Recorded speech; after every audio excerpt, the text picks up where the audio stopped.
Simpson. And Japan have gone absent without leave. This is Whitmore. Hall and Gale both available. It's still Whitmore. It is the Reggae Boys who take the lead. Ball shot. Greetings, football lovers. Welcome to BCN Sports Halftime Show.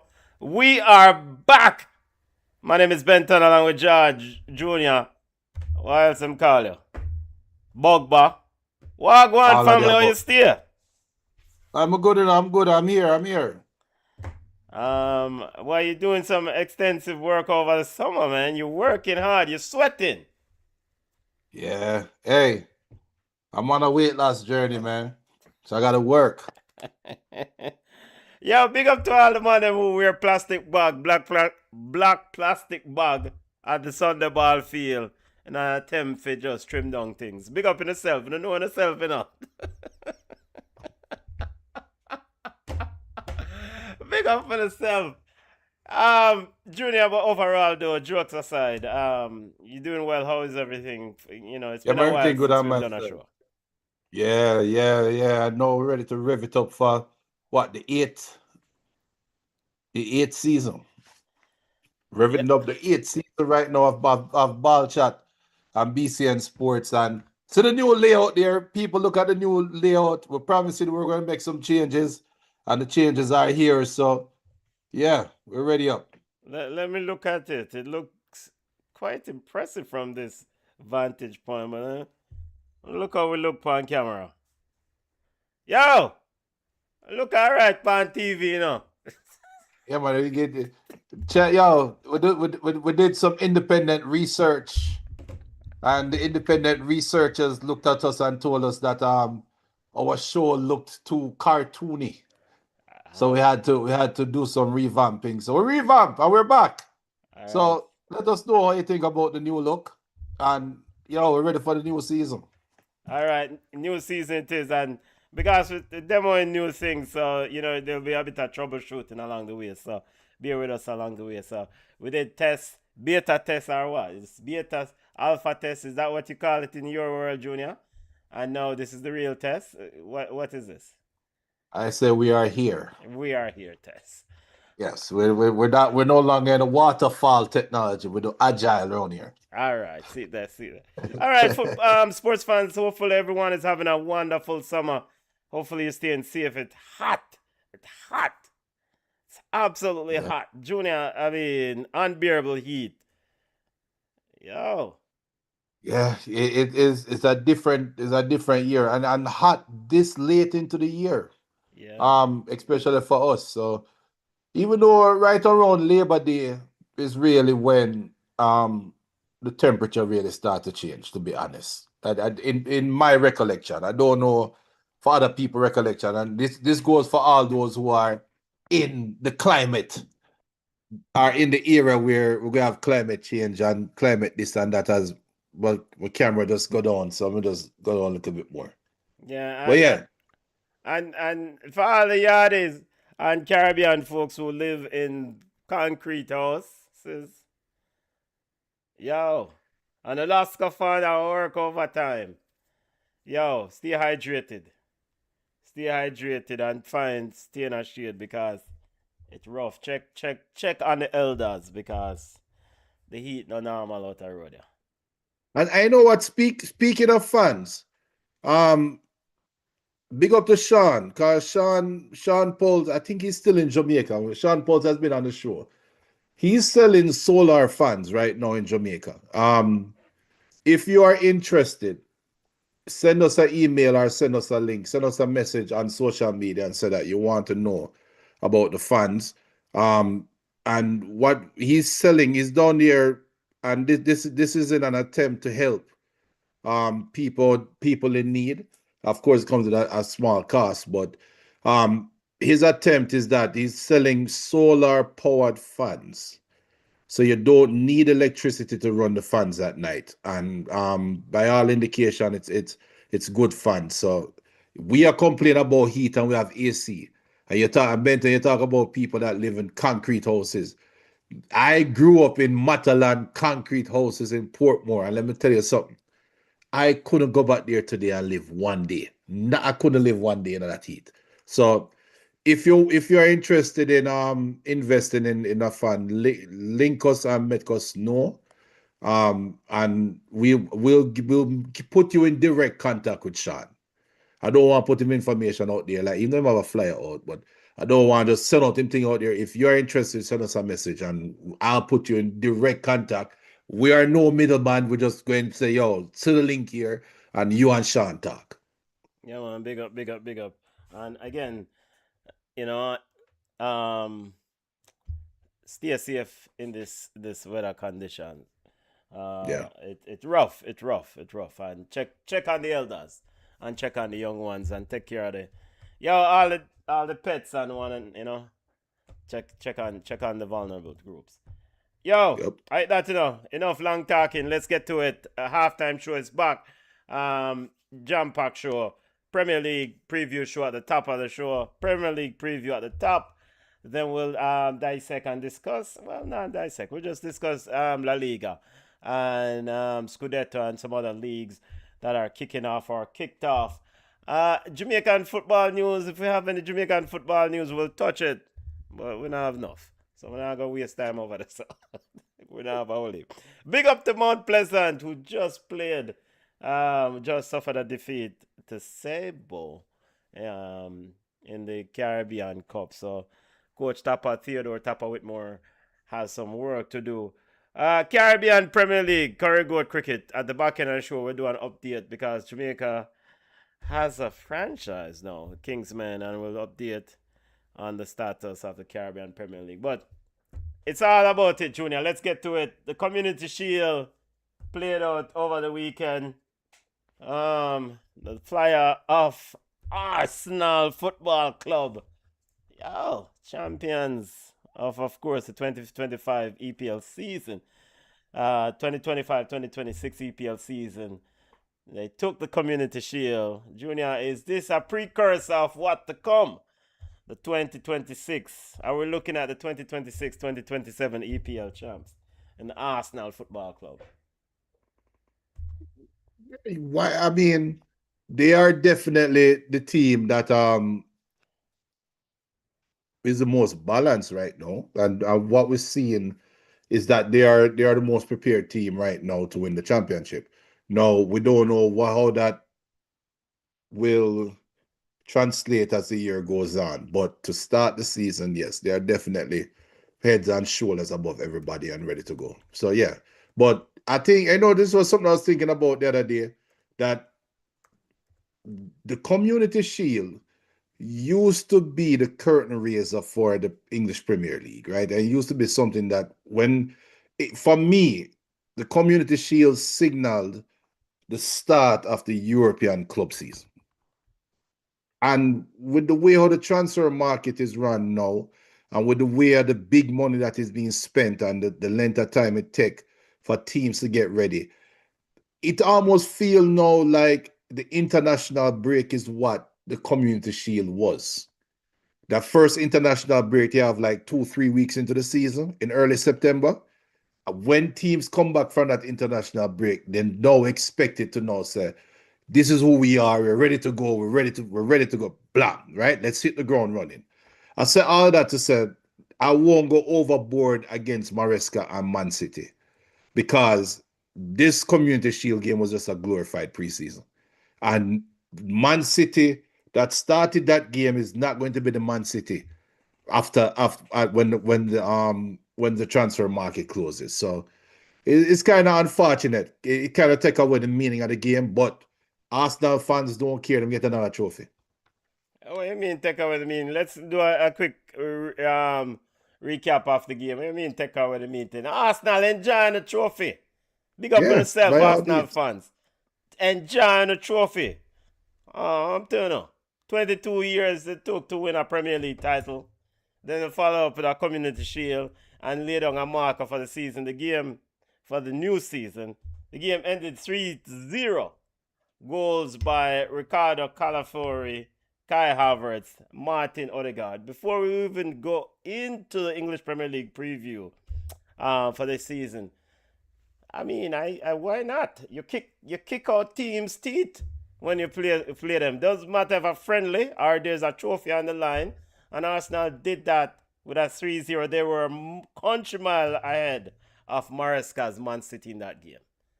And One of hundred course, percent. on Yeah, debut, Bruno Guimaraes Jr. yeah, yeah. 100%. I 100% agree with you. No, what would they look like the next time they play?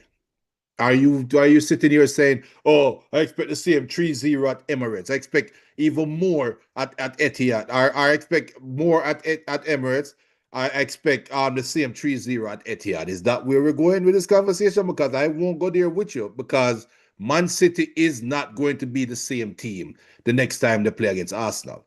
So like I said, Arsenal at the start of this, they are the most prepared team right now. They are ready to go. They're ready for play ball now. The other teams them are playing catch up. And it's going to be, how quickly can these teams play catch up? How quickly can these teams take care of winnable games before them go up against the most prepared team, and then we'll have a season.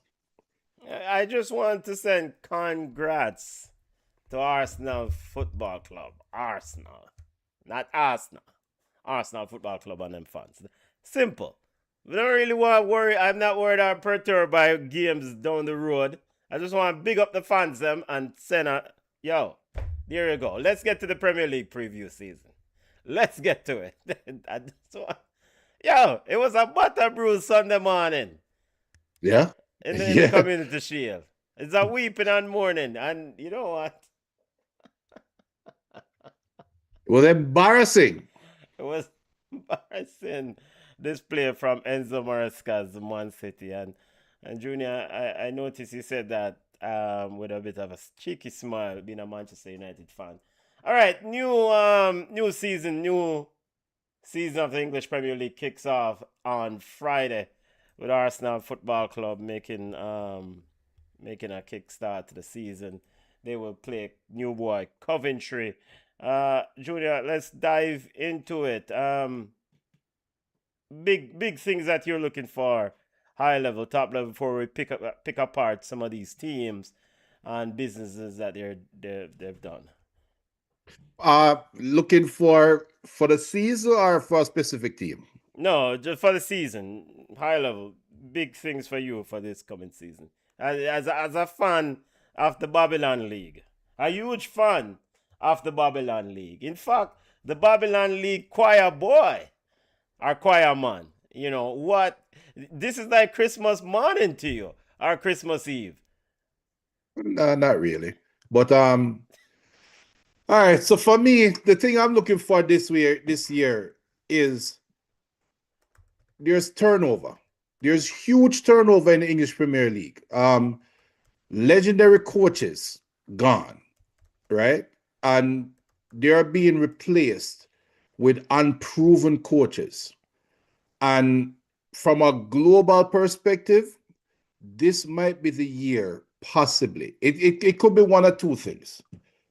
The English Premier League can probably cement themselves as probably not the most attractive league, but the most competitive league in the world. Or this will be the year when the Bundesliga overtake the Premier League. And that's something I'm looking forward to this year, because people kind of sleeping on Bundesliga because every year is a Bayern Munich thing, that's the truth. Bayern Munich will win the title again this year. But from second place down, they will play some ball in Germany. And England has been the standard bearer in terms of money spent. I think this is the year German Bundesliga might challenge English Premier League for whatever title we don't want to get Premier League. That's what I'm looking forward to this year, because a lot of changes. All right. Looking at some of the, before we normally do this, big up to BM, big up BM, big up. Hopefully BM is having a wonderful summer. Big up to all those on the live. Smash the like button, family. Subscribe to the channel. Before we get into the actual league itself, Junior, some rules. New rules. We'll look at this in buckets. First bucket, time wasting and restart. The league is looking to crack down heavily on time wasting. 5-second countdown. Referees are enforcing a strict 5-second limit on delayed goal kicks and throw-ins. We saw this at the World Cup, so this is 1 minute treatment rule. Players who receive medical assessment or treatment on the pitch must now remain off the field for a full 1 minute, increase from the previous 30 seconds. Goalkeeper injury, all these things are, the entire list out there. Speed of substitutions. Players being substituted have only 10 seconds to leave the pitch at the nearest point. If they take longer, their replacement must wait until the next stoppage after 1 minute has elapsed before entering.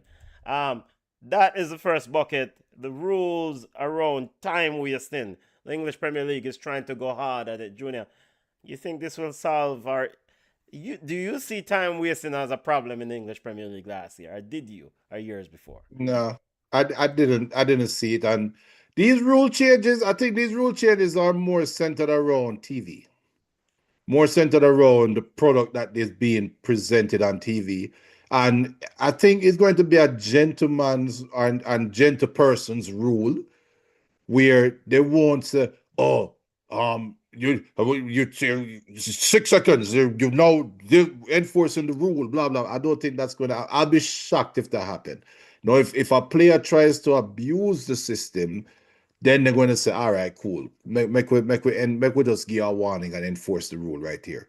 But I think these will be guidelines or guardrails put around the game that I don't think we're going to hit that much this season. I don't expect that because the game is already fast-paced as it is.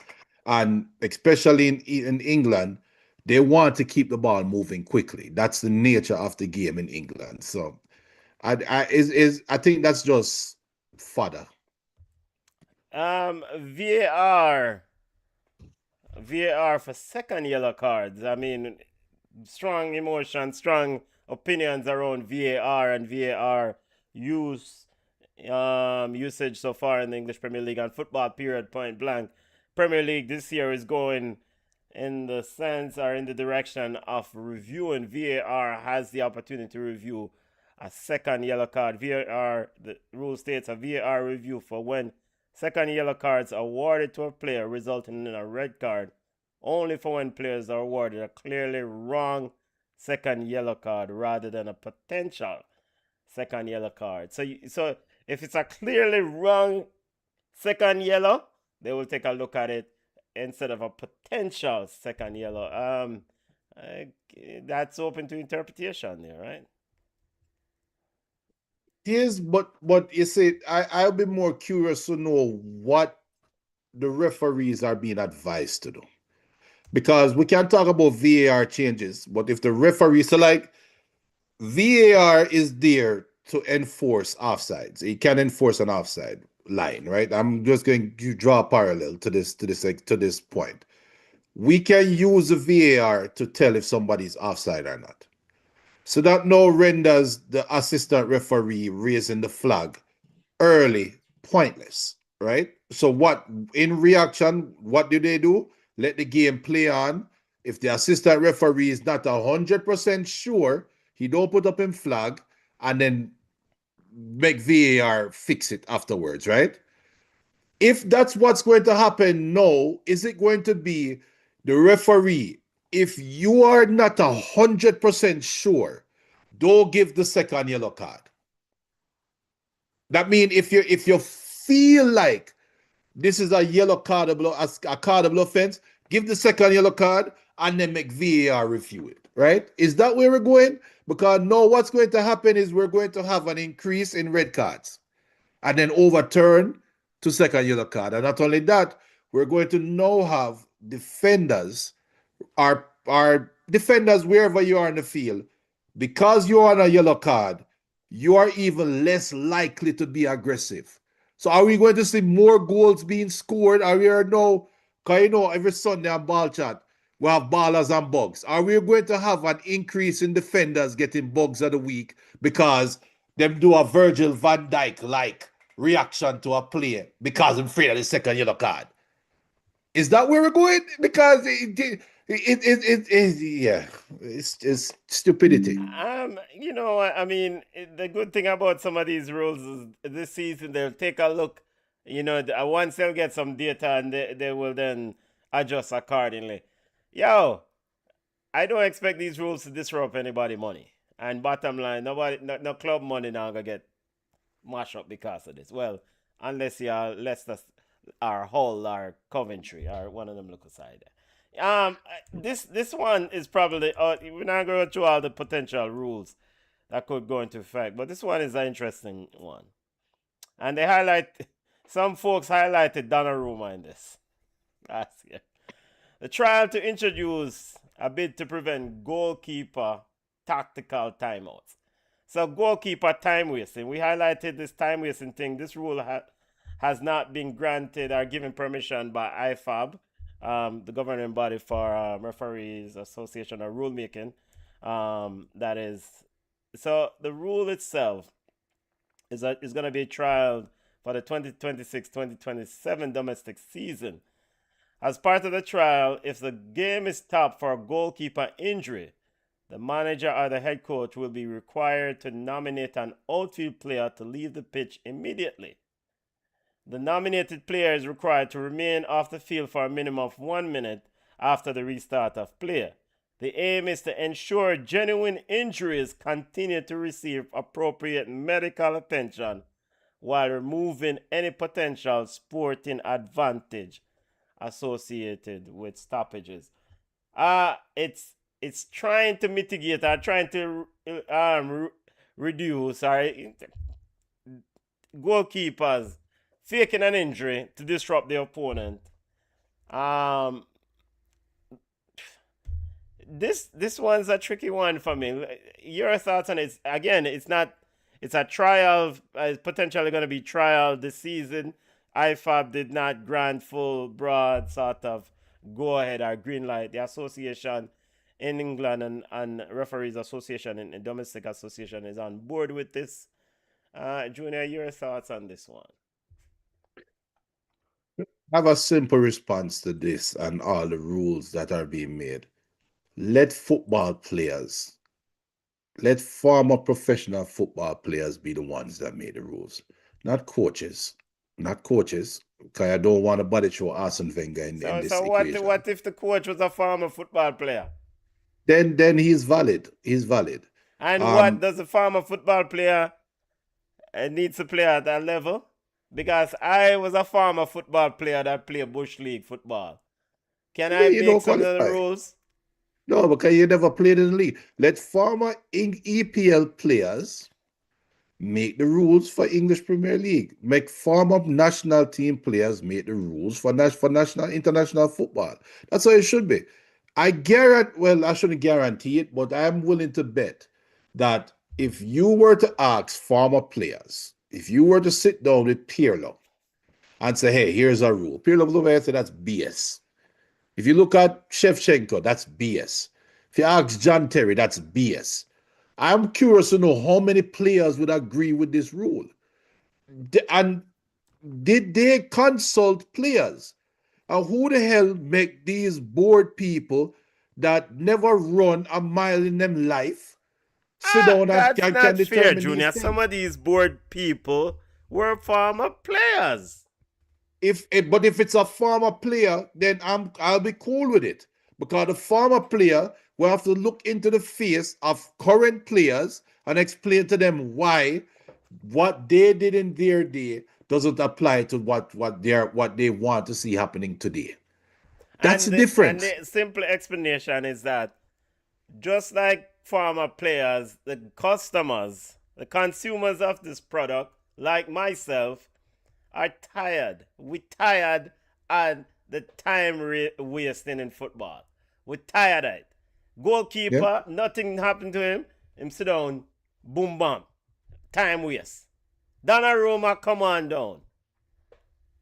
Tired of it. And so these rules are, again, I highlighted and we spoke about time wasting is a big target this year for the league. It's not just the English Premier League. As you said, this is part of the product. The TV audience like myself in our TV audience. Brethren, we have things for them, man. We don't want this thing turned to NFL Sunday. We sit down here all day and try to watch a local ball game. Get this thing over with.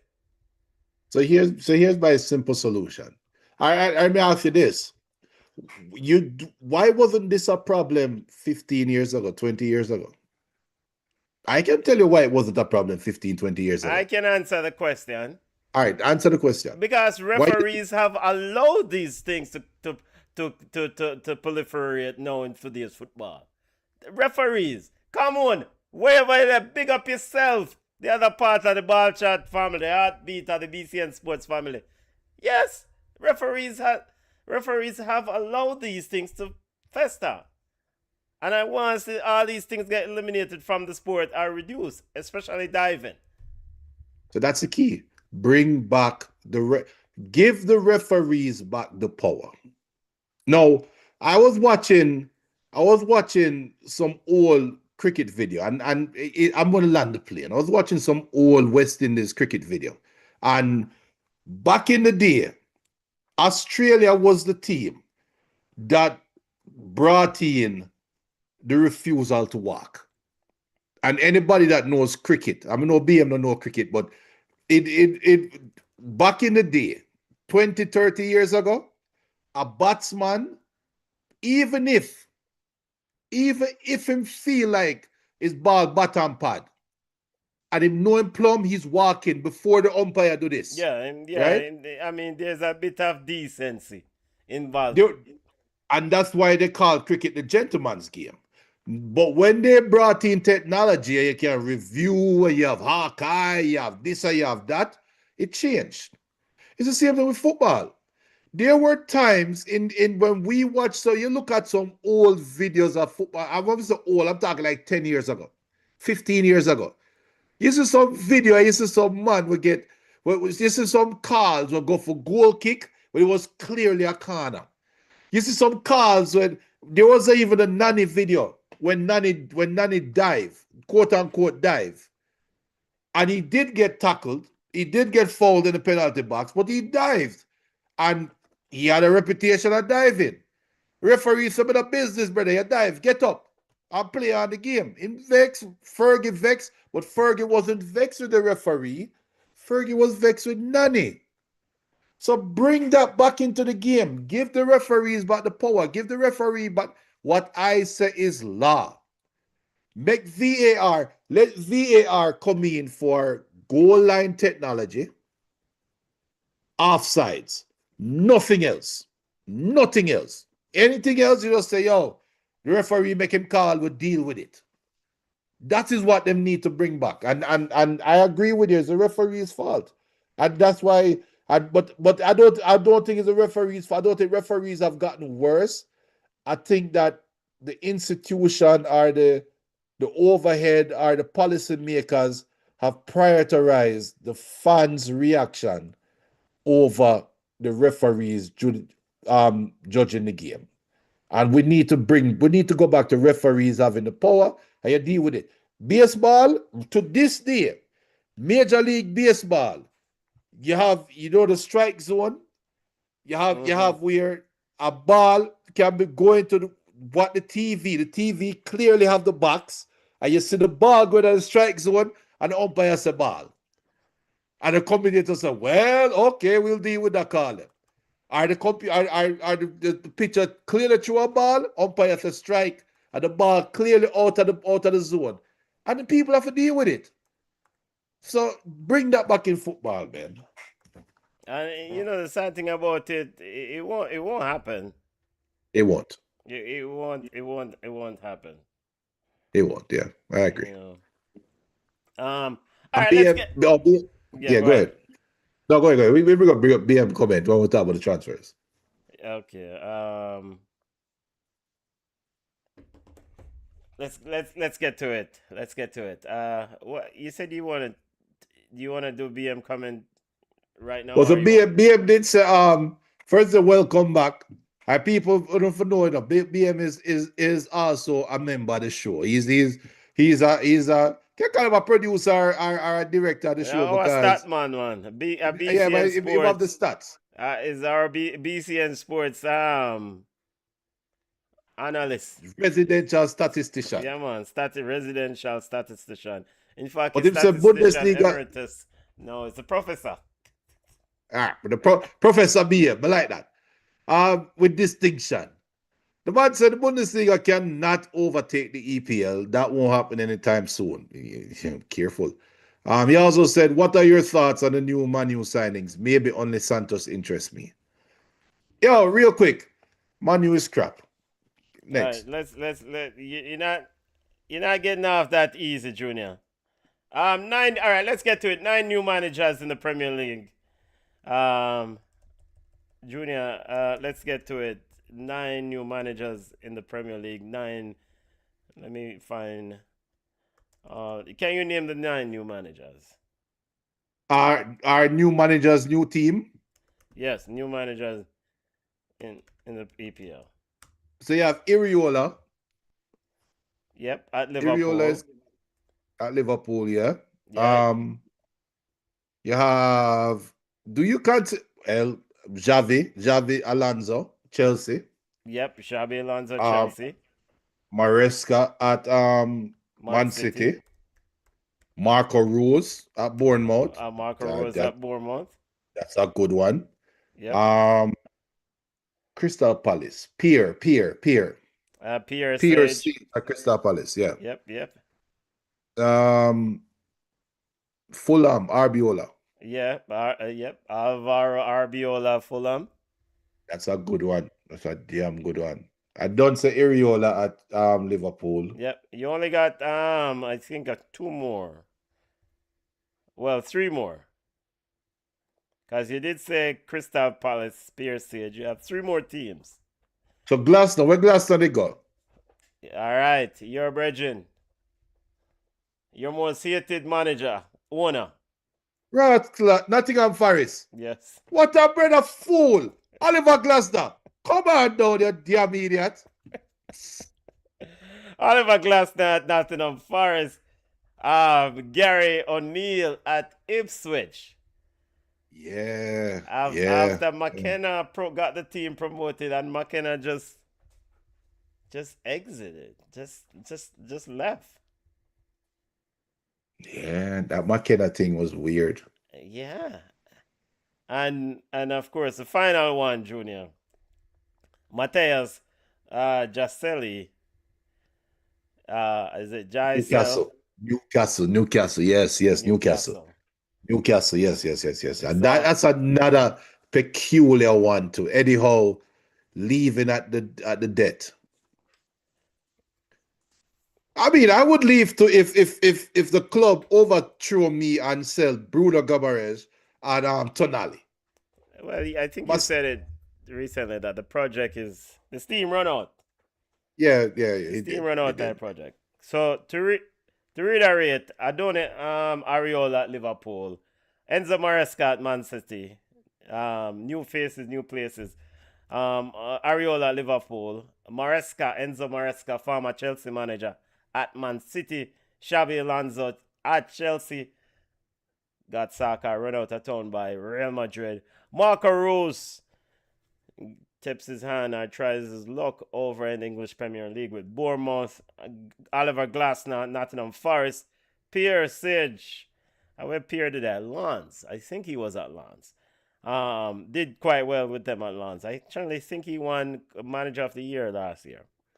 Alvaro Arbiola, Fulham, Farmer.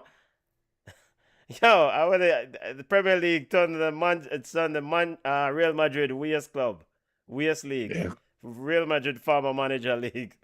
Alvaro Arbiola, of course, was at Real Madrid as an interim. Gary O'Neill, no, he's at Ipswich. Mateus Jacelli, probably the man with the most difficult job out there. All right, let's get Frank Lampard.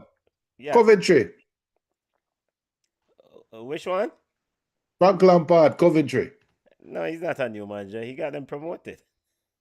Yeah, but to the Premier League. I'm looking at the new teams coming in. So you have Frank Lampard and you have Serge Jakovic for Hull City. Yes. New managers. Go run through the teams. Hull City, Coventry, And and Ipswich, right? Ipswich. Um, Hull City. Let's start. All right, let's get to our EPL preview. Let's start with Hull City, Junior. Hull City. We're starting right there. We're starting right there.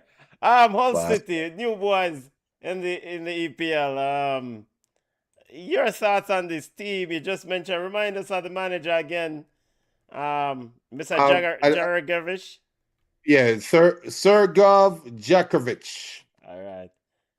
Looking at the Hull City squad, not a lot of. There's nothing that jumps out. Jack Butland, of course, England.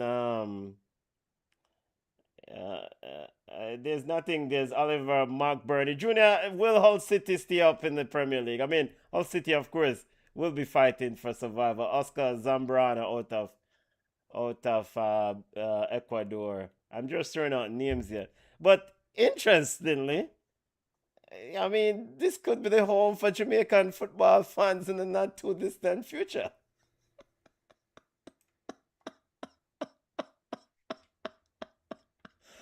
Jamaican football fans might be running to Hull City to support a reggae boy. Leon Bailey was rumored. There was discussions occurring with Hull City and Bailey's camp. Big up Bullhead, Mr. Butler himself, who said it's a difficult negotiation. Those were his words. In the post. It don't look like it happened. I mean, Hull City said that the deal is off, Junior. Do you expect the deal to happen before deadline day? Or maybe at the end of deadline day? I don't know. I don't know.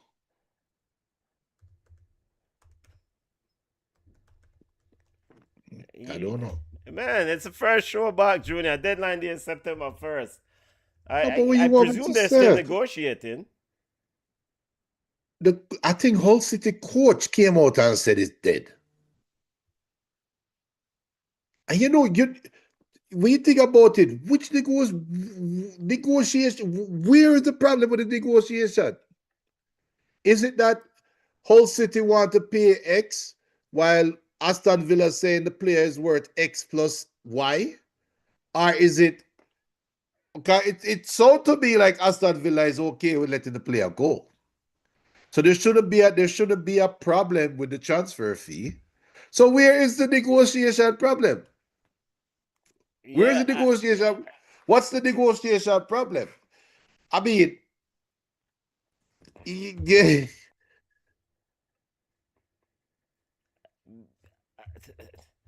I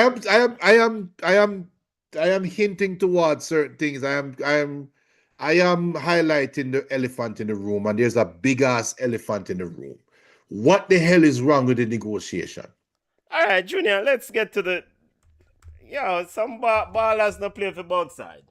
Let's just get that out of the way. Ballers don't play for both side. This is Casey Palmer level side. And Casey Palmer got let go. Or Casey Palmer got. Ballers don't play for both side. But then BM says Leon Bailey apparently pissed off the whole city manager. I think the deal is off. Leon Bailey needs to understand only Jamaicans treat him like a king and put up with his nonsense. We think it's Leon Bailey on the phone talking to Hull City and say, hey, this is what I want. We think that's what's happening. Who is the problem in this negotiation? But Junior, what is the problem in this negotiation? Ballers don't play for both side. Why? Okay. Why Hull City think that the baller would want to play for them? So why was it entertained?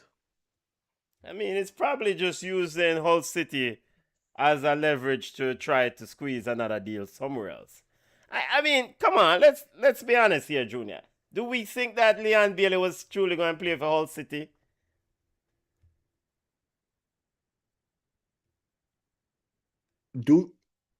I mean, I think Bullhead was just trying to use it to try to probably get another deal somewhere else. I mean, big up, big up. So where is that somewhere else deal?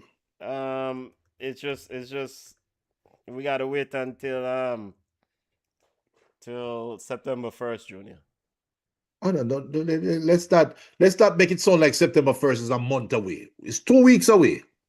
And we heard about this whole city rumor, what, 3, 4 weeks, a month ago? So where is this other deal? We heard, a lot of teams are fighting for his services. Where's the other team? I Where just where is where is the other team? You I know, you I know, you know, you know, the John Travolta meme. What show was it? It was Pulp Fiction. When Travolta Yes, stand up in yeah, a room Pulp and said, so, Fiction. and Travolta said, so, where's the other team? Where? Dude, where? That this is whole city. This isn't Newcastle. This is not Tottenham. This is whole city. So if there's another team, who is whole city battling with for the services of Leon Bailey? And that other party shall remain nameless, Junior. Why? They need to bring in them baller and get him ready. Has Leon Bailey had a preseason? I mean, but he's certainly working out.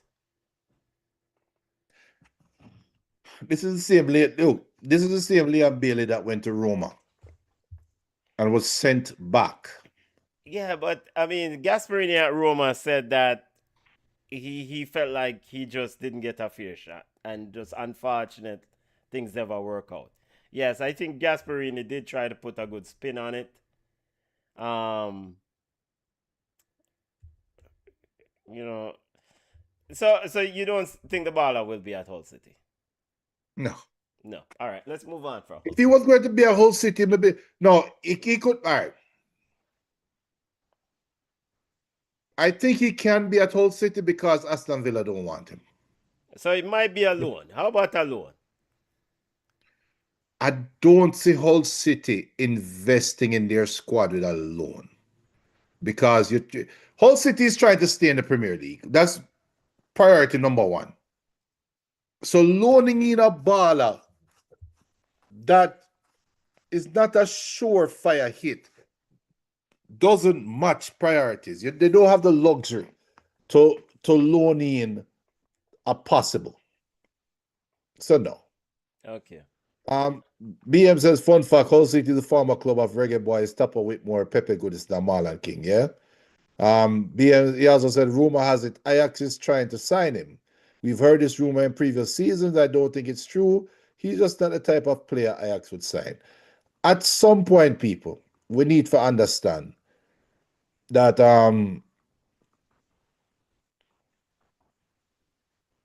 it's three pieces.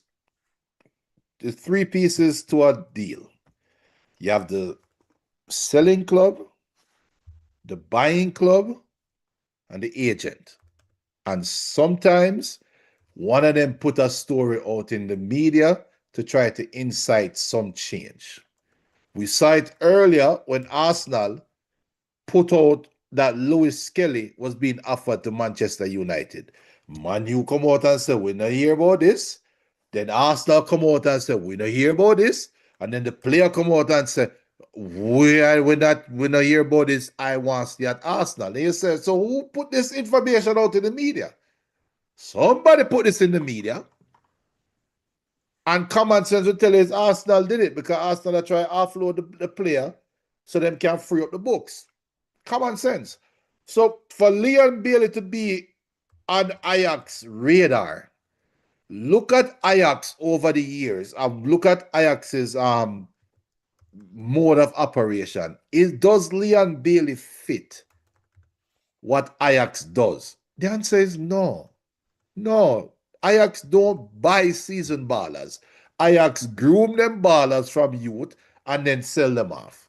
So no, Ajax is not a possibility. You hear about Saudi. You hear about Turkey, you hear about all of them places. You hear about Genk and all these. But yo, it's 2 weeks left in the window. I wouldn't hear nothing. Brother.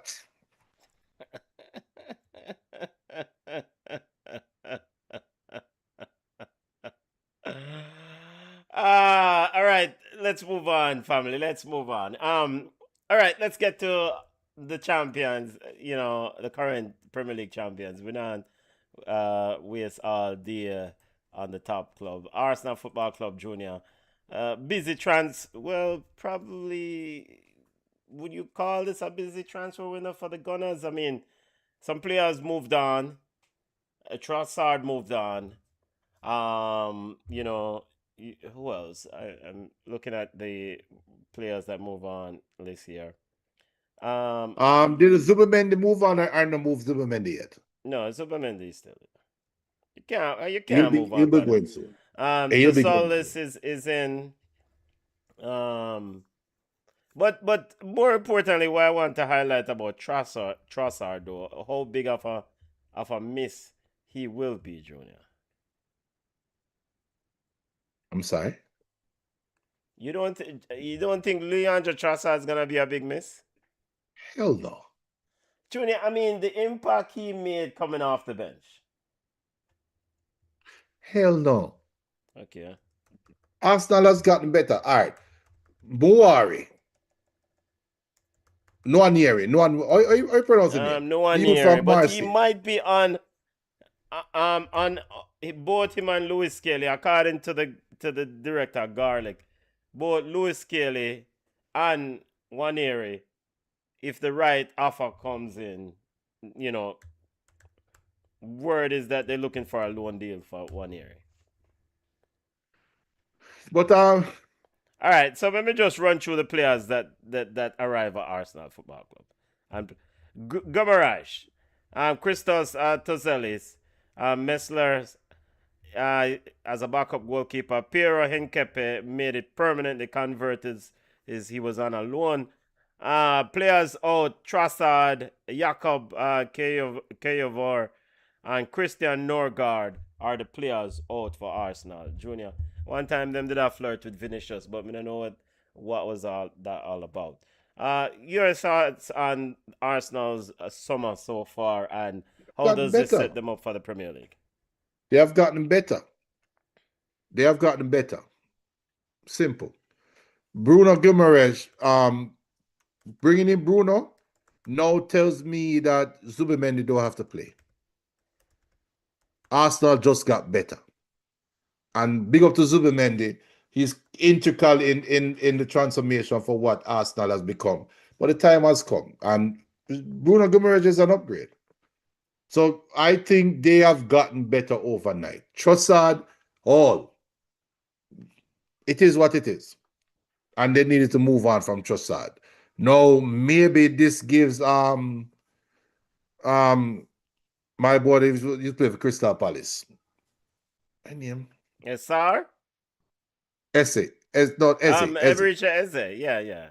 Now this give Eze room to grow. Because Eze, I think Eze, since transferring to Arsenal, they really get a good opportunity. And I think having Eze, giving Eze the time to sit down and work him way in the team this long might prove beneficial for him versus bringing him in. I think brought him in January and just throw him into the fold, right?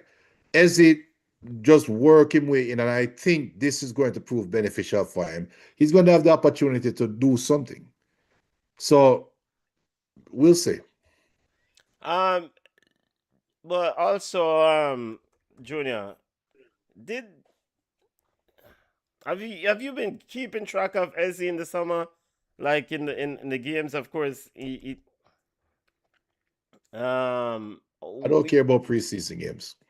Okay, you don't care about No, I don't care about preseason. Games. You don't care one lick about preseason games. For me, the only thing I care about preseason games, and I tell this from day one, so you know I'm not lying. Only thing I care about in preseason games is injuries. Okay. I don't care about the score line. It is what the scores should be 3 injuries to 1 injury. That's all we care about. Okay. That's the only thing I care about. And the reason why I brought up Eze, because it almost seems like Mikel Arteta was uncertain about Eze sometimes in those big games, right? Last year. So for me, coming into the preseason, and if I'm in Emery Eze's camp, I am getting them hype up and ready to just blow off the door of a preseason and just go in to the regular season with blood in my eye, with the notion from the vantage point that he needs to be a starter. He's the game changer, the man to elevate Arsenal to the next level. Boom, bam. Yeah. And that might be what Arteta was trying to motivate out of him. Might be. Arteta strikes me like the trust coach. You have some coaches out there that have to trust the player.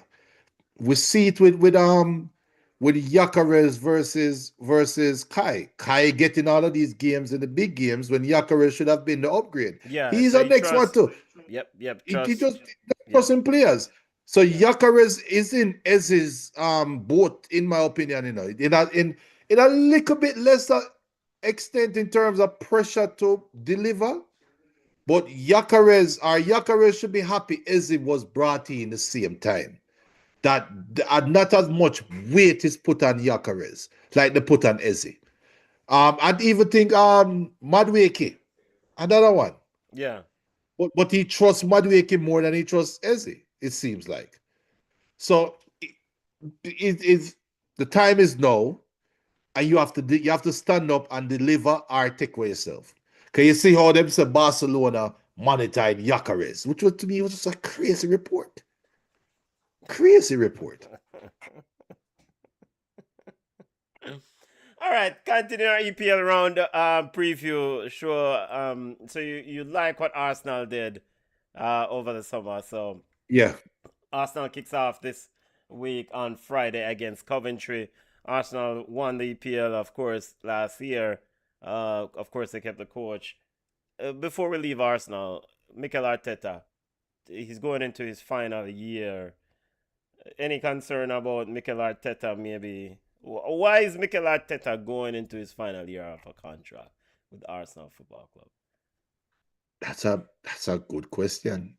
That's a good question. So what that Why tells is me Arsenal that Football Club allowing Mikel Arteta to go into his final 12 months? last year was a prove it year. Last year was a sink or swim for Arteta. Okay. When Arsenal could have said, well, you are the coach of the future, let's not go into the last year, let's re-up you, right? He proved himself last year, getting to the Champions League final, winning the Premier League, and cementing this team now as a standard bearer. Now is the time to talk about contract renewal, right? And yes, it probably was a risk that Arsenal took, but that also tells me that Arsenal had their next manager in mind, ready to go, ready to trigger. So if Arteta didn't win a title last year, probably we wouldn't be talking about Arteta coaching Arsenal right now. But now is the time where Arteta going to bust off people's head, because guess what? In the Premier League right now, Mikel Arteta is the standard bearer. Mikel Arteta is the head honcho. He is the best coach in the Premier League in terms of recent Achievement. results and where the teams are. He is the best coach he's a coach for the best team that he built. He will go beat off Arsenal head. No, the man about regret that signing up in the contract last year. Car price went up. And if I'm Mikel Arteta, you would, right? Yeah. You would. Yep. Yeah. All right. Continue our EPL preview. As again, family, smash the like button. We're not going through all teams. We're just touching some of the teams. Last year's EPL runner-up, Junior Newman in town, Man City. Newman in town, as in Enzo Maresca is now in charge. The movements are in and out players for Man City. Arrivals. Elliot Anderson, of course, that's a big money transfer, £116 million from Nottingham Forest. They made victories, and Claudio Echeverri brought them back from loan. So that's the notable in the out. Rodri, of course, Barca signed Rodri. The Reinders completed a deal today to Kadesh Al Kadesh or Qadesh out in Saudi League. Manuel Akanji gone, Nathan Atke gone, Bernardo Silva and John Stones. A lot of experience has left the Etihad Junior. And rumor have it that Marmoush will be on his way to Tottenham. And along so with Omar Savinio. Marmoush and Savinio could both be on the way out. Yeah. A lot of changes, a lot of movements. Now Enzo Fernandez is on his way to Man City.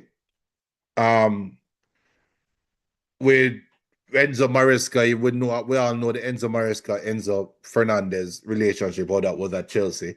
So that might happen. I think there's another baller them trying to get to, There's another big, can't remember the baller. Boadi. Boadi, yeah. Boadi, Ayub yeah. Boadin. Yep. So he's a young player, 18 years old. Of course, we saw him at the World Cup.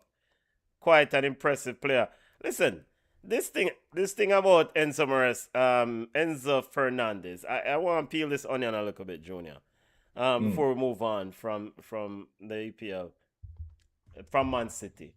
Enzo Fernandez, Chelsea put a lockdown deadline, says all interested parties should have their proposal in by a certain deadline day. The deadline day came and Chelsea didn't get the requested value. Chelsea is reported at those in-house sources saying that they expect Chelsea to stay, according to the insiders, the reporters, who have people inside the club. They're expecting Enzo Fernandez to stay. Enzo Fernandez, a few months ago, said he was going to explore his options. All right, how does this fit with Man City? Why Man City are running down Bogbala? Why is Enzo Maresca running down Bogbala? And he's valued at 20 million pounds is what Chelsea's asking for. And Man City don't care. And Enzo Maresca don't care. He want the baller. So he doesn't replace Rodri. It's not to replace Rodri. That's Elliot Anderson. Elliot Anderson now replace Rodri. I don't think why they none get of them. Boadi. Because they're going to do double pivot. Yeah. Yo, it's 135 million they paid for Elliot Anderson. Yo, 135 million for Elliot Anderson. That youth he better hit the ground running, Him slip up one day, but he better hit it. Yo, look, I say it in the chat, Man City could be on their way down. Enzo Maresca, if he is not as advertised, Man City will be on their way down. We still haven't seen them get a backup to the Viking, which is something that we highlighted during Pep's last couple of years, that they need a backup. They haven't been the same since Spider-Man went to Atletico Madrid. So what are we doing here? And they know they have clearly given up on Rangers. They're giving up on Marmoush. So are we rebuilding the midfield? Look at the defenders. I think Man City, they have the charges still hovering over their heads.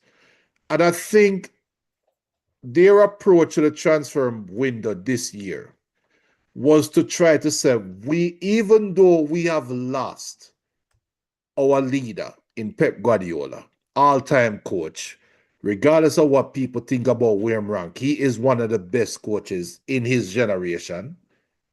I think Man City forced themselves to try to prove to everybody that they are still the big bad wolf instead of saying, let's take the opportunity and fix up our foundation. And I think it's going to come back and hurt them. I really do. And I think Maresca will have to fall on the sword. And we'll see. Because it's very rare. It's very rare that you have a legendary coach get replaced with a new coach and things still stay the same. Very rare. Very rare. Regarding Man City and the charges, interestingly or strangely, Richard Garlick, Arsenal's executive, in an interview with BBC, Richard Moss, the CEO of the English Premier League, said that, this is a complex case a few days ago. It's taking time. I understand Richard Masters, the quote him says, quote, I do accept it's taken longer than expected. I understand people want to find out as soon as possibly. But I can't simply provide that. As soon as possible, I can't simply provide that. It's a hugely complex case. Our rules are very clear. We have to follow the process. And ultimately, it's taken a longer time, to paraphrase. That was, 2-3 days ago, or whenever he gave his pre-league interview. The executive over at Arsenal, Garlick, Richard Garlick, spoke about how long this is taking in his interview with the BBC. Why is this taking so long? And it's a bit strange to hear another executive in the beginning of a season questioning when is this verdict going to come down for this other club. In other words, they don't know it's purgatory. and to put a bit more context here, Arsenal, Liverpool, just remind listeners, Arsenal, Liverpool, Manchester United, and Tottenham reportedly served legal notices on Man City in 2024, reserving the right to seek compensation if the club, if they're found guilty, if Man City is found guilty, with some said to have estimated potential loss of more than £100 million. So basically, Man City, of course, dominated the Premier League when, these alleged things that are going on. And Arsenal, Liverpool, Man United, and Tottenham reportedly reserves the right to seek compensation. And they do have a bit of legal case to hang their hat on if Man City is found guilty. Because remember, Everton had to compensate Burnley £35 million for Everton being told in June that they must pay Burnley £35 million over the impact of the breach of the Premier League financial rules. So because Everton skirt the rules, but I'm gonna say breach the rules. They skirt the rules. Burnley took a hit, and Burnley now should get £35 million. Junior, Enzo Maresca is like Pep Guardiola, had a lot of questions about these charges. Just to remind listeners again, the alleged City are contesting to relate to alleged financial failure to provide accurate financial information, details from 2009, 2010 to 2017-18 season. Then the alleged failure to comply with UEFA's financial fair play rules from 2013 to 2017-2018 season.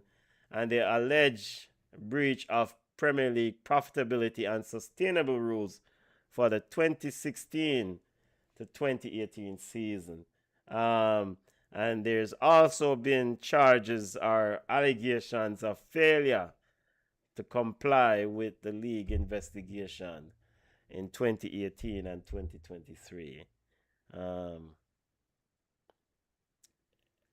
Maresca, he will be getting these questions. The Chelsea I know Maresca we saw, with his temperament, does he handle these questions well? Yeah, I wasn't here. But you walking out, Bridget. I wasn't here. I wasn't here. Whatever ruling come down, to deal with it. But I wasn't here. Moving on. Moving on. All right, continuing our EPL roundup, EPL preview. Let's get to Chelsea Football Club. This is where we're at, family. Chelsea. Let's run through the ins and outs for Chelsea. Players in, of course, new manager Xabi Alonso. Yo, talking about players in. Before we get to players in, Chelsea Junior. It was reported a couple days ago that Todd Bowley, of the American owner, is in, is it fair to say, a dispute or disagreement with Clearly Capital, and he's exploring the option to sell off his share. There's a bit of disagreement in the way forward with the Chelsea ownership group based on the report. My question is, the report is accurate. Until this deal occurs, until Todd Bowley sells his share to a willing partner, or to Clearly Capital, how does this affect the product, the football, the investment in the team itself? It doesn't. Okay. That's I think that's outside the football. They already have a bloated squad. They already invest in players, and they have a squad where they can raise funds to bring in more players. They have players that they can sell to bring in more players. So I don't think it's that big of a deal. And I'm not surprised that Bowley is trying to sell his shares. He clearly came in. It is clearly a Warren Buffett type thing. Warren Buffett usually holds the company them longer, man. No, he doesn't. No, he doesn't. He holds the company until it becomes profitable. And Todd Bowley bought into Chelsea when they were on their face. They needed to sell instantly because of what happened with Abramovich and the whole Russian oligarch, blah, blah, blah. They needed to sell. They needed investors. Todd Bowley came in and invested, and clearly he invested low. Clearly.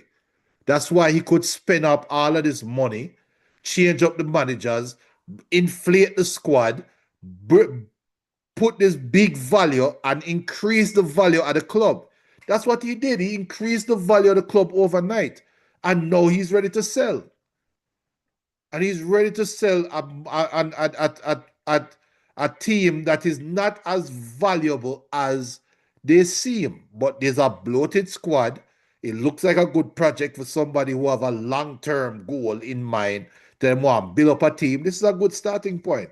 So now that it's over, you can look back at it and say, this was his plan all along. Buy low, sell high. Yeah. But however, Julia, there were always rumblings about issues with Chelsea's ownership. And it doesn't seem like since this new owner, since the Russian left, there haven't been do you remember a season where everything has been fine going into the season for Chelsea? Where since the Russian left, has there been a season where administrative wise things are good, players can focus on football? No, they haven't been stable because the goal was to raise the value. That was your goal. So no, and stability does not raise value. What raises value is when your team is a talk of the town. They're always in the media. Stability not raise value. How are they box cover you talk about, Junior? Those are the things that Junior not. Patty Shamp, Jamaica. Has Arsenal become more profitable? Jamaica that is talked about a lot, and unstable football club, football team, value has decreased. But come on, no. Trust me, it's been a part of the plan. Make Chelsea be a hot social media commodity, always in the news, always this, always Chelsea's always been the butt of every conversation. That's the plan. You don't want stability. You need to be in the news so that you can become marketable and you can bring in more investors and more. So I think it's part of the plan. I really do think this was all a part of the plan. All right, let's get to Chelsea's players in and out, and they do have a lot. Morgan Rogers in, João Pedro in. We're not going to through all of them. Jordan Henderson. We're going to just highlight the important ones. No, João Pedro was always in. Why? Yeah. Why do I repeat João Pedro? He's been in. Morgan Rogers, Danny Welbeck, Jordan Henderson, Palestra. Marco Palestra. I want to touch that one there. Junior, Jordan Henderson, and Danny Welbeck off the top. Is this a change in direction of the Chelsea philosophy? To what? How old is Danny Welbeck? Danny Welbeck is 35. Okay. And your thoughts on Chelsea? And let me highlight the Jordan Henderson. Jordan Henderson is 36. And Badashil gone on loan. They haven't had many departures as yet. But Nacho Cheese gone. Nacho Cheese gone. Yeah, but isn't that a loan? Loan to Aston Villa. No, it's a loan to buy. He's gone. He's not coming back. Yeah, we saw what Aston Villa did with Harvey Elliott. Let's keep it moving. He's not coming back. But look, I don't know. Maybe Maresca's words echoed through the squad and through the Chelsea brass even after he left. Remember he did say he wants experienced players. Yes, exactly. So why would we sit down now and complain about them buying an old baller? Hey, I said why? It is what it is. Now, they've lost Cucurella, who, again, I said it during the World Cup. At the end of the World Cup, Cucurella became the best left back in the world. Yes. And they lost him. All right. So are they cashed in on him? I don't know if he will end up being the best left back in the world by January, but they surely cashed in on him. Chelsea have an inflated squad. Now, Javi Alonso has a lot of pieces that he can now shape, and he has to quickly create that masterpiece out of all of these pieces that he have. So make we see how it work out.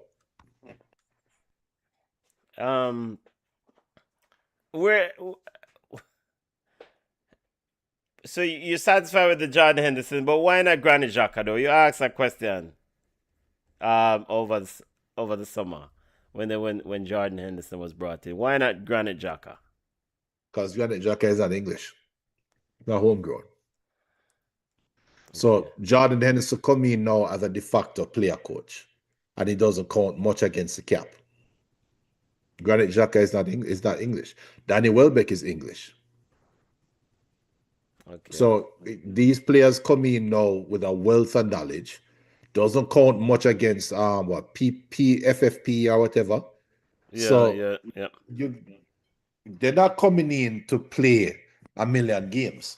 So now you have these young players, and we don't know if Enzo Fernandez leave. They're looking at who? Stiller. I think Stiller are the one at Crystal Palace. The baller at Crystal Palace. Wharton. Adam Wharton. One of those are going to go to Chelsea. Are you a bit surprised no one has gone for Wharton? I'm 100% surprised, but we don't know what Crystal Palace said. Because you have Lewis Hall as well at Newcastle that is sitting pat.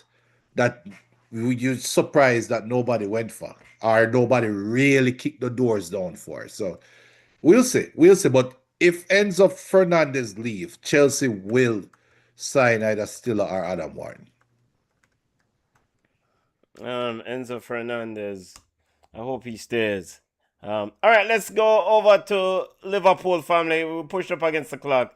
You see, when we're enjoying doing what we're doing, enjoying the discussion, enjoying the reasoning. Liverpool, of course, big season coming up for new manager, Mr. Ariola Jr. running through the ins and out. In for Liverpool, they've picked up Ronald Araujo on loan. I want to point out that one because I think last year defense was a nightmare for Liverpool. Um, Yep. Araujo should help them out. Jeremy Jacquet, Victor Munoz comes in from Osasuna. Players leaving. Konate gone, Robertson gone, and of course the general himself, Mr. Mohamed Salah. Junior, impressive display by Mr. Ariola while he was at Bournemouth, but it's at the big league. Your thoughts? Also, impressive display when he was at wasn't he at was it Monaco? The team that was the team that Man U did beat in the Real semifinals. Sociedad, was it? No, I thought it was it who was the coach at maybe I have it wrong. I could have sworn he was in the French He league. was at Raya. He was at Raya Vallecano before Bournemouth. So I have it wrong then. But so for Liverpool, I'm also remember they bought the defender last year that got injured. Yeah, Leone. Leone plus Yeah. Alexander Isak Yeah. was injured last year. So I look at those two as also transfers in for Iriola. I really do. I think Liverpool is one of those unknowns because, like you rightfully said, this is a big league. You have a bunch of players that have won. You have some players that are left there that have won a lot. So they are not they're not obligated to buy into Iriola, right? So let's see how he hits the ground. He's one of the there are some teams that is sitting on this precipice and there's just a slide waiting for them. And I think Liverpool is one of those teams that can just have this monumental slide. Depending on how the coach interact with the players. All right. Tottenham. Let's get to Tottenham, family. Tottenham busy transfer window for Tottenham. Word is that they might secure the services of Marmoush, and they're looking to bring in Marmoush and Savinho from Man City. They did go after Savinho last year. It didn't work. Your thoughts on Tottenham before we get into Tottenham? They're a team to watch. That's what do you mean watch? Well, I think they're going to surprise a lot of teams this year. They can't surprise nobody, Junior. Players in. Sandro Tonali, Matheus Fernandes. Of course, they picked up the Dutch defender Jean-Paul Van Hecke. Andy Robertson is over at Tottenham. They're trying to secure a few more players. And all this. I mean, I don't know, big fancy transfer window this. They've lost Cristiano Romero, Jed Spence, and the bug goalkeeper Vicario. And Bissouma released. I like how Tottenham has been aggressive, and if they can secure the services of Marmoush and Savinho, yes, I'm telling you right now, look out for Tottenham. Look out for Tottenham. All right, before we go to our predictions for this year, any other team you want touch before running through the 20 teams? Arsenal, Aston Villa. Aston Villa, them can't circle them books, man. They can't circle them books. Aston Villa, yeah. I mean, won a trophy last year, the Europa League, right? And of course they will be playing Champions League football, balancing act. And I want the reason why I highlight Aston Villa is that Unai Emery, never again, and not underestimate Unai Emery. manager general. Junior, we can't go around it. Manchester United, Michael Carrick is now actually a manager, a permanent manager. You I'm not should getting any watch help. the Mourinho documentary on Netflix. Jose, yo, people, I watched the Jose Mourinho documentary on Netflix. The 3 episodes. Jose Mourinho secured the treble with Inter Milan. Apparently, signed a deal or made a commitment to join Manchester United and replace Alex Ferguson.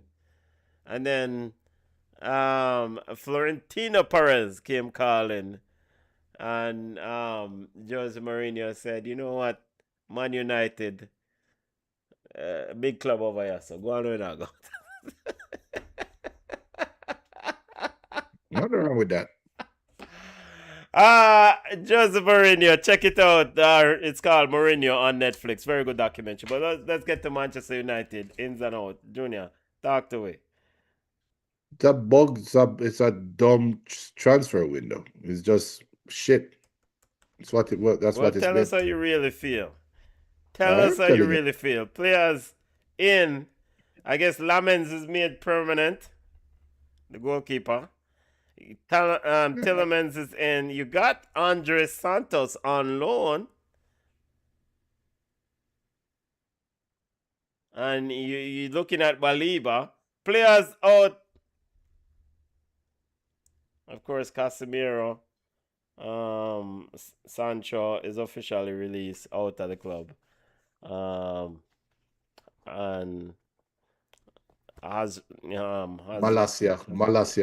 Yeah, Malasia is also gone. Junior, talk to me about Man United. Talk to the family about. It's a crop BM, what window. you say about Manchester United? What you talk about? It's a crop window. Everybody had to hype up this Man U team, and it's my side. But I tell you right now, it's a crop window. Andres Santos, Chelsea never want him. Chelsea dash him with. All right. I'll make a case for Andres Santos, and here is the case. Go ahead. I saw Andres Santos at the U20 South American Championship, and he was absolutely outstanding. Outstanding player. Outstanding. Emphasis, capital letters, outstanding. I don't know what, and he's been quite good and effective and efficient playing for Strasbourg. For some reason, it just didn't materialize at Chelsea. Is it because of the league, or is it because of instability and just lack of proper leadership at the coaching department at Chelsea? Or is a bit of both, or one or the other? I don't know. But I'm willing to give Andres Santos a chance. Yeah, you can give him a chance, but it's none of the above.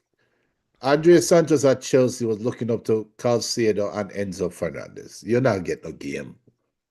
You're not going to get any game. Just stop right here. Just stop. Caicedo, Enzo Fernandez. Cool. So now you leave to go get game time elsewhere. Is that what Manchester United has become?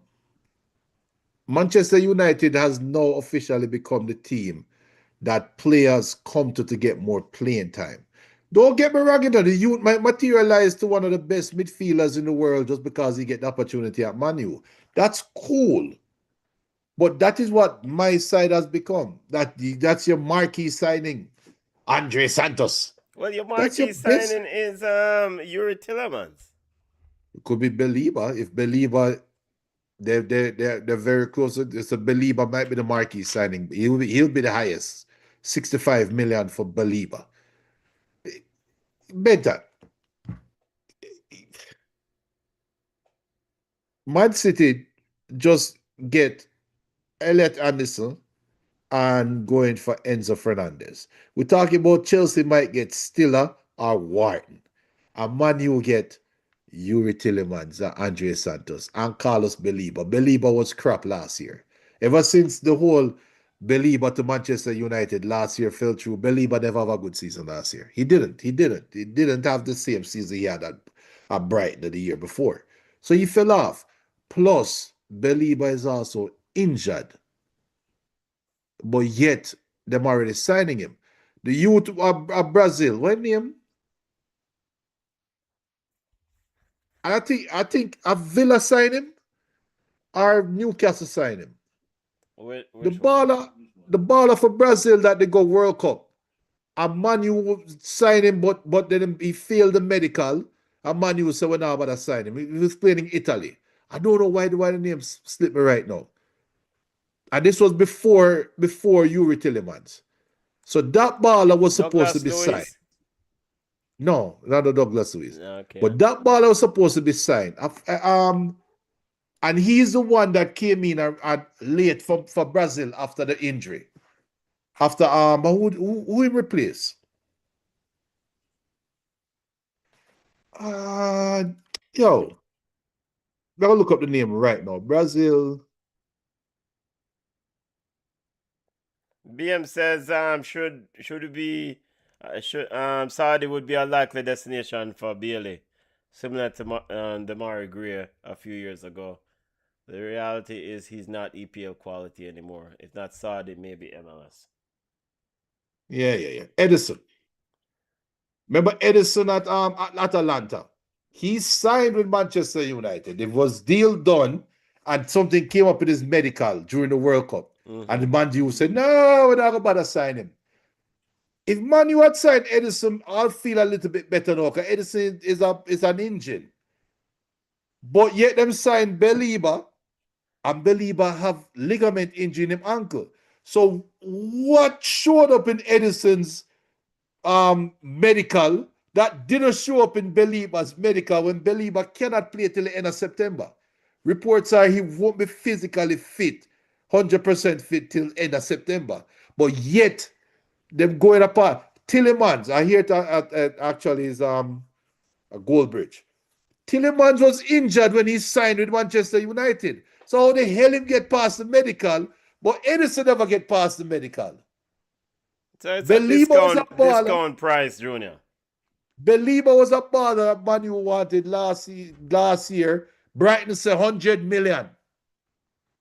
But then Beliba have a crap season, get injured, and now Brighton said, because Brighton started the window, even though Brighton don't tell how much the player they want for that. That's Brighton's MO. They don't announce their transfer fees until deal done. But reportedly, they had stepped back from 100 million for Beliba. They understood the market and knows that he had a bad year last year. We'll cut it down to 80 million. Come to start with 80 million. And then he got injured during the preseason. So now they're saying, come talk to with 65 million. So Manu, Edison was for less money. Kone is at Roma. The youth will play for France in the World Cup. What to play for Manu? Less money. And the man them said, no, we're going to go with Beliba and Andre Santos. And Here is your Man United minute from Junior. Boxcar, maybe Man United 3 minutes from Junior. All right. My assessment on Man United business. Good steal. Good steal in the midfield. Let's move on. All right, let's get to it now. Our EPL prediction. Let's get to it. Top four, Junior. Run through it. 1 through 4. How you have it? Arsenal winning. Chelsea second. I want to sneak Fulham in the top 4 now. Fulham. I want to sneak Fulham in the top 4. I want to sneak Why Fulham not go in the with Tottenham while you're at it?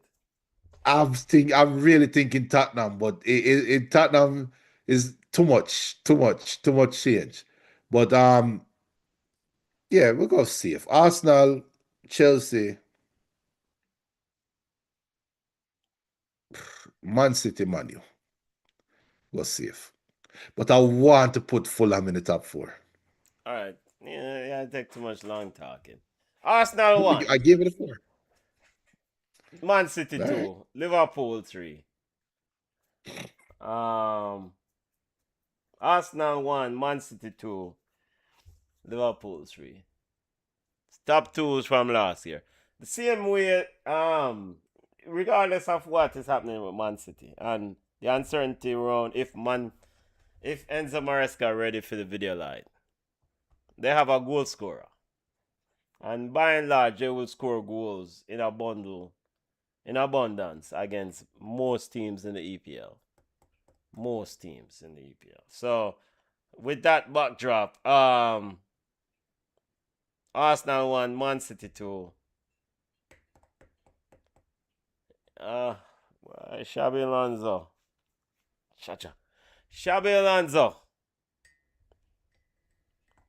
Alonso.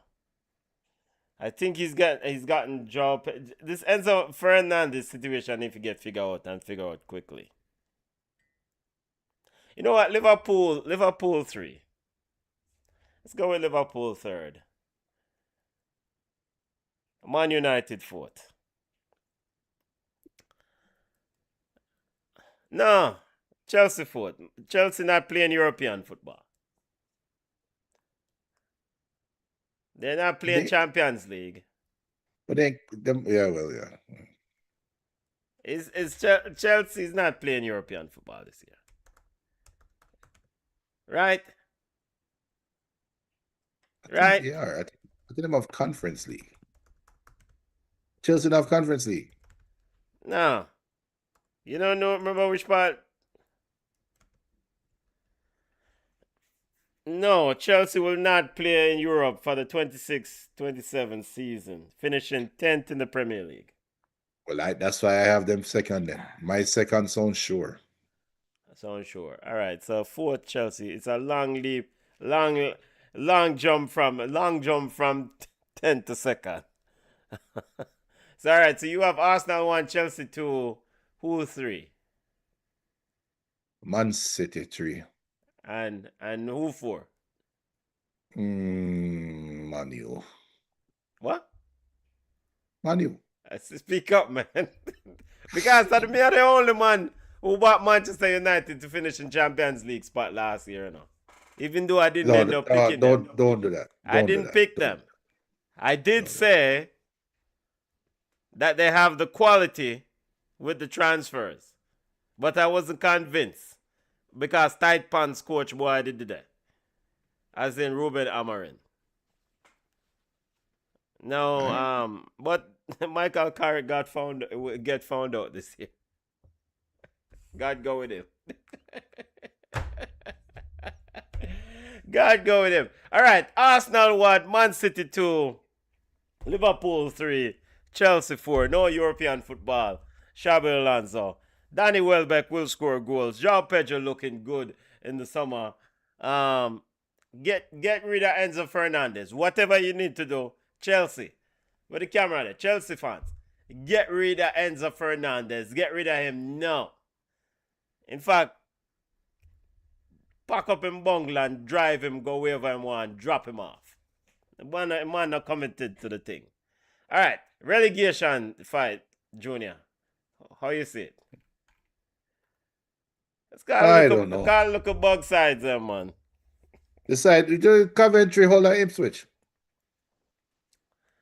Welcome back and Ipswich goodbye. Get relegated. You know what? Leeds I get relegated this year. 1 year go and catch them. You cannot get so close. Daniel Fark and Leeds. Imagine. You cannot. And you know what? Newcastle. No. Come on. Newcastle. If Mateus Jaselli at Newcastle slip, trip, and fall, who is going to score at Newcastle? That's true. Well, they still have the German Messi. They still have the German Messi. They've lost everything. Gumaraj. They've lost Tonali. Oh, them still have Elanga and Wissa.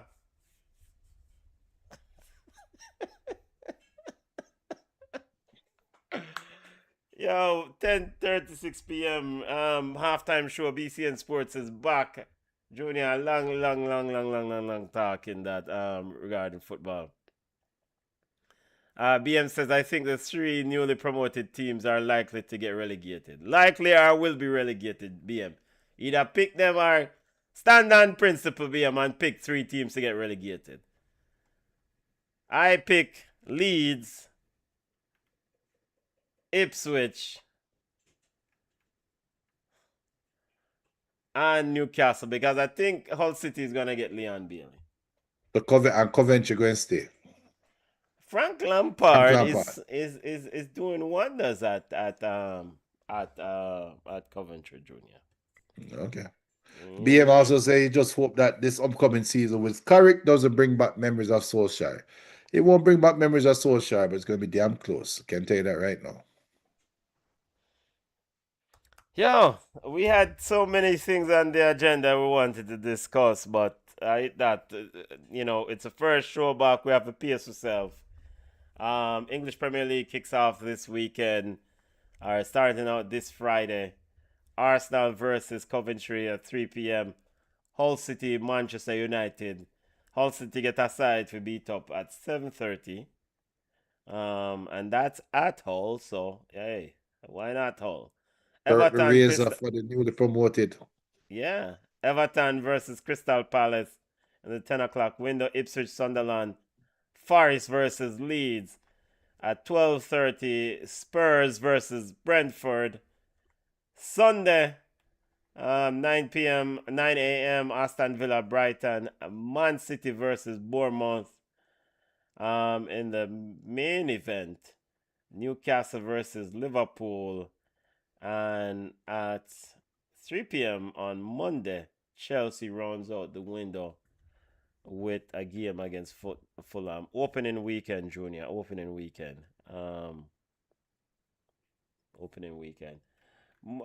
Regarding watch along, I might do a watch along on maybe the Man City Bournemouth game. This might be the most attractive of the opening weekend games. But it's opening weekend, anything can go on. So that might be the most attractive game. Marco Rose versus Enzo Maresca. Newcastle versus Liverpool. Nah. Before we go, Junior, some quick hits. 10:39. La Liga. Quickly. Some news over La Liga. La Liga kicked off this week. It's a long week of kickoff. Atletico Madrid defeated Malaga today over the weekend. You had Racing Santander, Villarreal, etc., etc. Real Madrid will play on Saturday against Espanyol as opening week continues for La Liga. What are you keeping your eye on over in La Liga, family? Barca's brittle grip at the top of the La Liga. And I think this year, because Jose Mourinho is either going to be brilliant or he's going to fail by Real Madrid status. I don't think there's a middle ground for Jose. So is this the year that Cholo gets it right? I mean, I don't think there's a better year. I don't think there have been years where Barca and Real Madrid have been down at the same time, but the squads have always been lethal. The coaches have always been lethal. Now is the time where Atletico Madrid might be able to catch both teams napping. That's what I'm looking forward to this year. Or will there be a fourth team? Is there a fourth team that can rise up from nowhere and make some noise? But the opportunity is there because Atletico Madrid might just be the old Atletico Madrid, and then a fourth team can come up and kick somebody's foot. So I think this year is going to be an interesting year in La Liga. So a couple of things I'm keeping my eyes on over in La Liga. Of course, Jose Mourinho, that's the big storyline at Real Madrid. The transfers, the movements of players in into the club and players potentially leaving? And does it translate to a successful team this year? Yeah. Because I mean, I think for not just for Jose, because Jose Mourinho, his lofty achievements is kind of in the mud of late. Like he coach over Turkey and him take for himself when things get, in fact, some probably will say run out of town. Then he can start complaining, say a scammer league. Now he's back at Real Madrid. And is he the right man to rectify Real Madrid, star power, star issues? I don't know. But one thing I know is going to be made for TV press conferences when Jose Mourinho gets upset about something that Vinny or Mbappe do or didn't do. And if they start lose games. So I am keeping my eye very much closely on what happens over at Real Madrid. It can go really well and it can go really spectacularly bad with a lot of entertainment. Lot of entertainment along the way. One thing is for sure, it's going to be entertaining. Yeah. And speaking of which, Vinicius extended his contract to 2031, I think, over at Real Madrid, Junior. Yeah. So we'll keep an eye. This Julian Alvarez Football Club Barcelona saga. That's closed now too. Alvarez stone facing squad picture. What is the hold up over this thing? It's closed. Sources are Barca and Alvarez chase, and they're seeking an alternative. So we can just end that conversation now. So what? Alvarez Agostia, the man don't want to play for Atletico this year. He might not have a choice. The man don't want to play for the Atletico Madrid this year, Bridget. Might not have a choice. They have a choice. BM says Coventry has Mason Clark as their star baller. They will get relegated. That player is rubbish. Yo, a time for we pack up a show now. When you start call Mason Clark name, time for we go my yard. He also says Jose Mourinho, what a man can get work. What a man can get work indeed. Heritage, football heritage. Junior, what a man can get work. I mean, and again, check out the Mourinho documentary on Netflix. Any other football story if you highlight, family, before we go on yard? Nope. Got him in bed. Oh, one more. Yard. This is the Yard Baller segment. Quickly. Lauren Donaldson. We have to give Lauren kudos.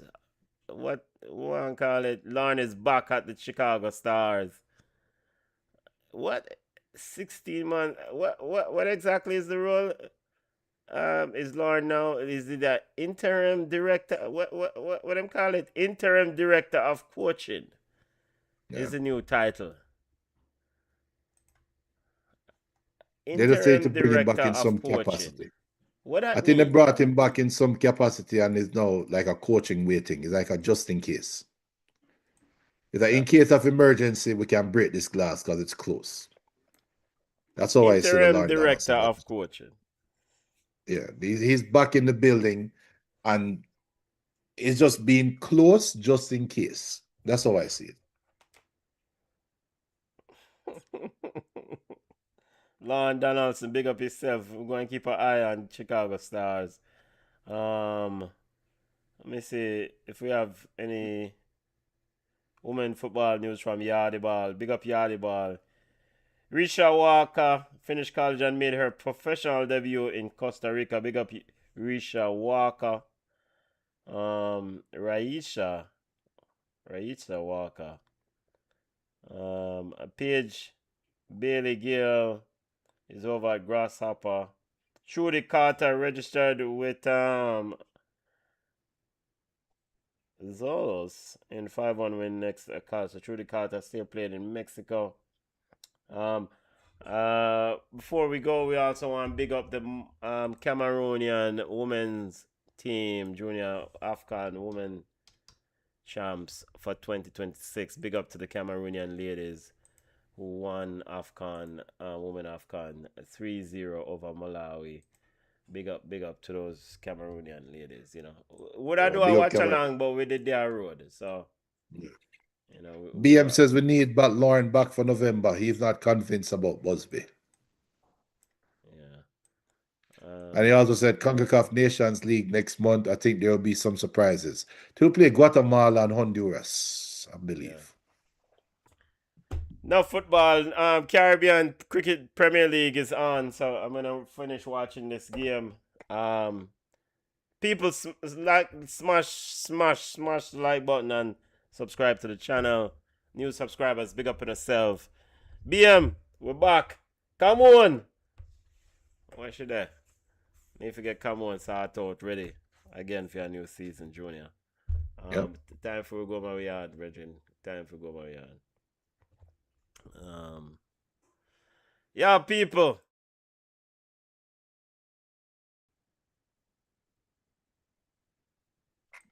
Yo, that look more. New season, EPL Friday again. Look more. Yeah, man, Sunday. All right, later. Yes, sir. Let's go.